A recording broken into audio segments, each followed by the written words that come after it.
New ইয়র্কের জ্যাকসনের থেকে আপনাদের সঙ্গে আছে আমি খালেদ মুহিদ্দিন। থাকে সেসব নিয়ে কথা বলার জন্য আজ আমাদের সঙ্গে রয়েছে। এবার ভয়ানক বিস্ফোরণে কেঁপে উঠল বাংলাদেশ। তবে এক্ষেত্রে যে ইনফ্রাস্ট্রাকচার ধ্বংস হয়েছে তার আড়ালে কি ধরনের কর্মকাণ্ড চলতো তা হয়তো সকলেই অনুমান করতে পারছেন। এবং মোহাম্মদ ইউনূস সরকার দিনের পর দিন এই ধরনের কর্মকাণ্ডকে ওপেনলি যেভাবে প্রশ্রয় দিয়েছেন, এই ঘটনা কিন্তু ভীষণ মাত্রায় এক্সপেক্টেড ছিল। এবার বাংলাদেশের বিখ্যাত এক মাদ্রাসা যা ঢাকা থেকে দক্ষিণে অবস্থিত ছিল তা বিস্ফোরণে সম্পূর্ণ লণ্ডভণ্ড হয়ে যেত। এবং ভাগ্য ভালো যে ওই মাদ্রাসায় ক্রিসমাসের ছুটি চলছিল। 26শে ডিসেম্বর যে সময় এই ঘটনা ঘটেছে সে সময় মাদ্রাসায় মাত্র 4 জন উপস্থিত ছিলেন এবং তার মধ্যে নারী এবং শিশুরাও কিন্তু ছিল। ইসলাম ধর্মের শিক্ষার নামে যেভাবে মাদ্রাসাকে বিস্ফোরণ তৈরির কাজে ব্যবহার করা হয়েছে তা কিন্তু নিঃসন্দেহে ভয়ঙ্কর। অন্তত বাংলাদেশের সাম্প্রতিক পরিস্থিতিতে তা কিন্তু নিঃসন্দেহে বিস্ফোরক এক পরিস্থিতি তৈরি করছে। প্রতি মুহূর্তে তা কিন্তু আমাদের সামনে আসছে। এই মাদ্রাসায় একটি স্কুল চলতো যার নাম কুরআন ইন্টারন্যাশনাল স্কুল বা মাদ্রাসা, এবং এই মাদ্রাসাকে কিন্তু ভাড়া নেওয়া হয়েছিল স্কুল তৈরি করার নাম করেই। বাড়ির মালিক স্পষ্ট জানাচ্ছেন যে মনে হয়েছিল হয়তো ছাত্রছাত্রীদের পড়াশোনার জন্য আমার এই ঘরটি ব্যবহার করা হচ্ছে, এবং ঘরের আড়ালে যে এই ধরনের বিস্ফোরক তৈরি করা হচ্ছে তা কিন্তু ঘুণাক্ষরেও টের পাওয়া যায়নি। এবং আপনারা সেই ছবি ভিডিও দেখছেন, সেখানে বলা হচ্ছে বিস্ফোরণের মাত্রা এতটাই বেশি ছিল যে পাশের বাড়ির একটি দেওয়ালও কিন্তু ধসে যায় এবং ভীষণ মাত্রায় ক্ষতিগ্রস্ত হয় পাশের একটি বাড়িও। ওটা করতো আমি তো কোনো দুর্ঘটনা কোনো জানি না, কোনো ভালো মনে করে আমি দিছি, ভালোই দেখছি। তারপরে আইসা আজকে দেখি যে আমার বাড়ি করে এরকম পুরা একেবারে বাংলা চলে। এখানে বলা হচ্ছে যে শুধুমাত্র দেওয়াল নয়, সেই মাদ্রাসার ছাদ উড়ে গেছে, একাধিক পাশের যে লাগোয়া যে ইনফ্রাস্ট্রাকচার গুলো আছে সেগুলো ধ্বংস হয়ে গেছে। এবং সেখানকার স্থানীয় বাসিন্দারা পরিষ্কার বলছেন যে এই মাদ্রাসায় যে যে ধ্বংসস্তূপের মধ্যে থেকে যে জিনিসগুলো উদ্ধার হয়েছে সেখানে একাধিক কেমিক্যাল পাওয়া গেছে, এবং এই ব্যক্তি কোনো না কোনো জঙ্গি কার্যকলাপে যুক্ত তা কিন্তু এখন সাধারণ মানুষও ওই এলাকার বুঝতে পারছেন। সাইডে গেলাম, ভিতরে ঢুকার চেষ্টা করলাম, পরে পুলিশের বিপদ না করলো। পরে দেখলাম যে কেমিক্যাল জাতীয় দ্রব্যমূলক জিনিস আছে এবং কম্পিউটার হার্ড ডিস্ক সেগুলো সবই আসলো, ওগুলো থানায় নিয়ে গেছে। প্লাস তুলা পাওয়া গেছে এবং ওখানে যে কিছু একটা টেস্ট করছিল এই জাতীয় কিছু পোড়া পাওয়া গেছে এবং কেমিক্যালের গন্ধ আছে। এখন আমরা হিসাব করি কিন্তু মাদ্রাসার আড়ালে কি এরা কোনো জঙ্গি তৎপরতা চালিত কিনা আল্লাহ পাক জানে।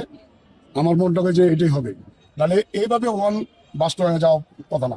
পাশের একটা বিল্ডিং এর যে ওয়াল সেটা পুরো বাস্ট হয়ে গেছে। মোহাম্মদ ইউনূস দায়িত্ব নেওয়ার পর এই ধরনের কর্মকাণ্ডকে তিনি যেভাবে প্রমোট করেছেন, যেভাবে তার হাতের নাগাল থেকে আইন শৃঙ্খলার দায়িত্ব সম্পূর্ণভাবে চলে গেছে, যেখানে বাংলাদেশের সমাজ এবং বিভিন্ন ক্ষেত্রের কন্ট্রোল তিনি হারিয়ে ফেলেছেন, ফলে সেই ধরনের ঘটনা বাংলাদেশে যে হবে তা হয়তো অনেক আগেই আমি বারবার বলেছিলাম। আর আজকে দেখুন আমার কথা একদম হুবহু মিলে গিয়ে প্রকাশ্য এক মাদ্রাসা যেখানে ছাত্রছাত্রীরা পড়াশোনা করতে আসতেন, যেখানে প্রায় 100-র বেশি কচিকাচারা ইসলাম ধর্মের যে শিক্ষা সেই শিক্ষায় শিক্ষায়িত হতেন, নিজেদেরকে করতেন, সেই একটি জায়গা কেমিক্যালে উড়ে গেল। সেই অঞ্চলের পুলিশ বলছে যে কেমিক্যাল পাওয়া গেছে, সেখানে হাইড্রোজেন পার অক্সাইড পাওয়া গেছে। এবার হাইড্রোজেন পার অক্সাইড ঘরের মধ্যে আমরা তো শো করে রেখে দিই না, এবং হাইড্রোজেন পার অক্সাইড থেকে যে ধরনের বিস্ফোরক তৈরি করা যায় তা কিন্তু বা তার রেশ কিন্তু কয়েক প্রজন্ম থেকে যেতে পারে, এবং শক্তিশালী কিছু বোম তৈরি এই মাদ্রাসায় হচ্ছিল। পুলিশ কিন্তু প্রায় স্যাঙ্গুইন হয়ে গেছে। হাইড্রোজেন পারঅক্সাইডের যে ড্রামগুলো দেখছেন এগুলো দাগ দেওয়া হচ্ছে এবং অন্যান্য যেগুলো আছে এগুলো এখনো বোম ডিসপোজাল টিম আইডেন্টিফাই করতে পারছে না ওইগুলো আসলে কোন পদার্থ। যে ককটেল উদ্ধার, ককটেল সাদৃশ্য আমাদের কয়েকটি ককটেল সাদৃশ্য বস্তু উদ্ধার করা হয়েছে। ঠিক আছে, এগুলো মানে সাবধানতার সহিতে নিষ্ক্রিয় করা হবে। এখন যেহেতু রাত হয়ে গেছে তাদের কার্যক্রম আপাতত এগুলো নিষ্ক্রিয় হতে একটা পাহারা দিয়ে হবে, এবং আরো উদ্ধার শেষে আমাদের ঊর্ধ্বতন স্যাররা মানে স্যারদের কাছে তখন রিপোর্ট করবে এবং ডিসপোজাল টিম। আরো ইন্টারেস্টিং ফ্যাক্ট হলো সেই মাদ্রাসার একটি ঘরে একাধিক ককটেল বোমা পাওয়া গেছে। এবার দেখুন, আপনি পড়াশোনার নাম করে একটি গুদাম ঘর তৈরি করেছেন এবং সেই গুদাম ঘরে বোম তৈরি করছেন এবং ককটেল বোমা মজুত করছেন, এবং সেই বোমা বাংলাদেশের সাম্প্রতিক সময় বিভিন্ন জায়গায় ব্যবহার করা হচ্ছে, তা সরকারের অনুমোদন ছাড়া কখনো কি হতে পারে? শেষ 1 বছরে বাংলাদেশের বিভিন্ন জায়গায় ককটেল বোমা ছোড়ার ঘটনা আমাদের সামনে এসছে।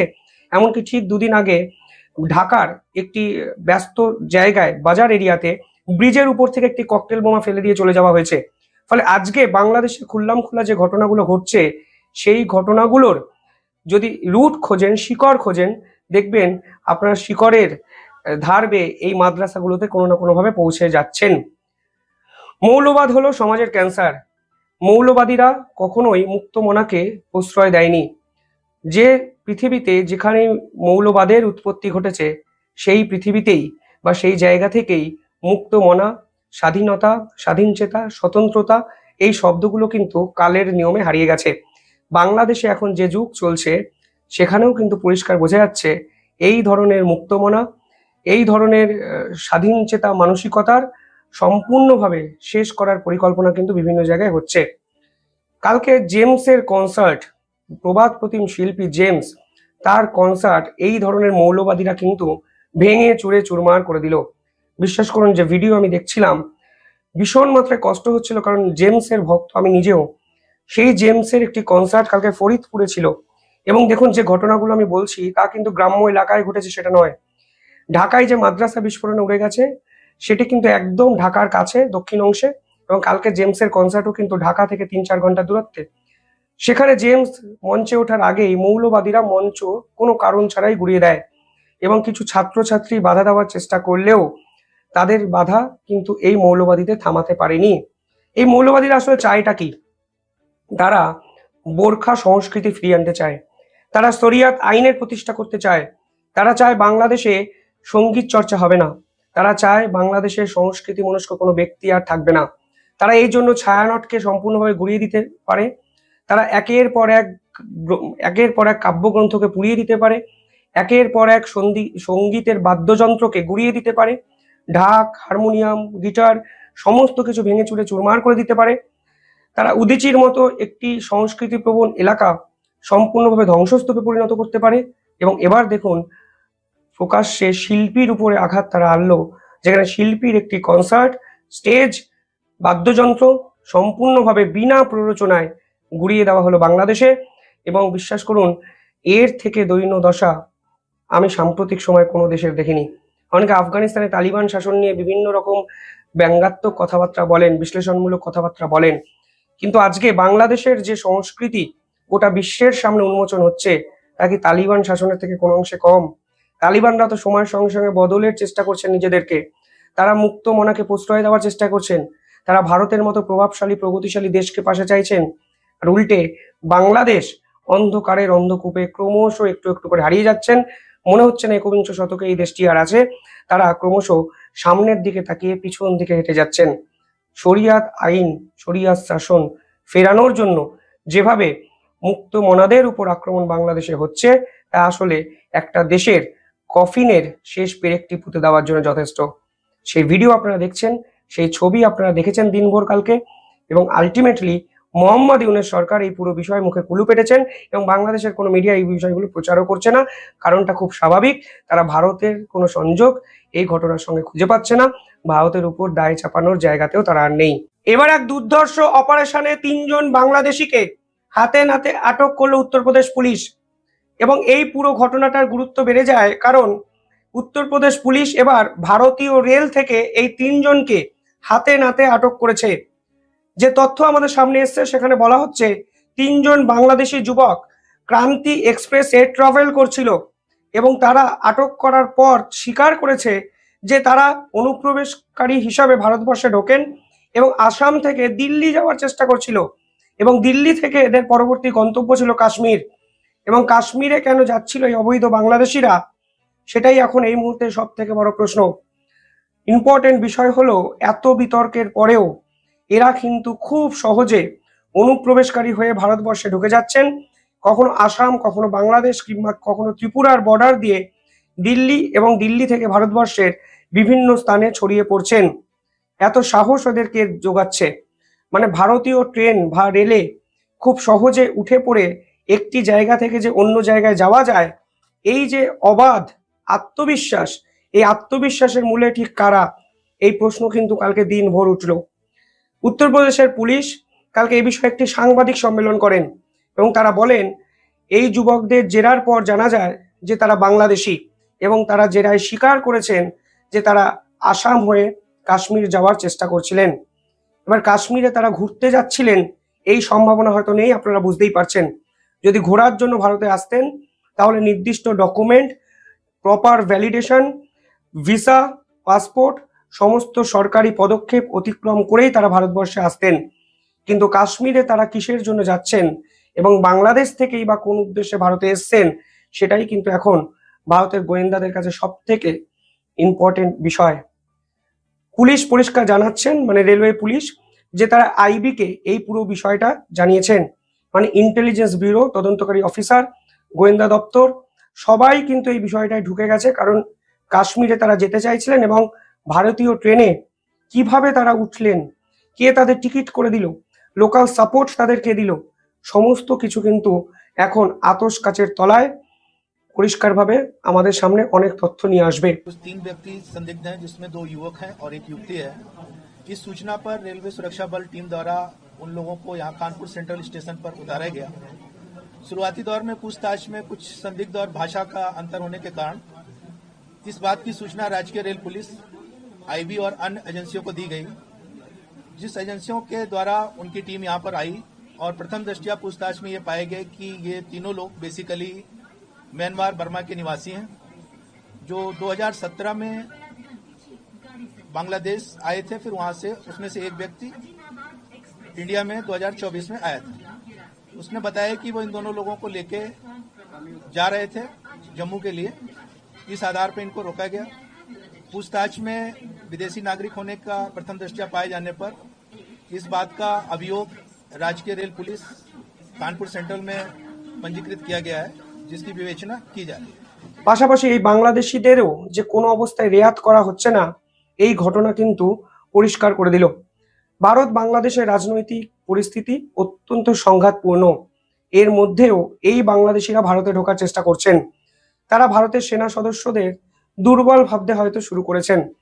তখনই সেনা সদস্যরা গুলি চালান এবং বাংলাদেশের মোহাম্মদ ইউনূস সরকার সেটা নিয়ে রাজনীতি করেন।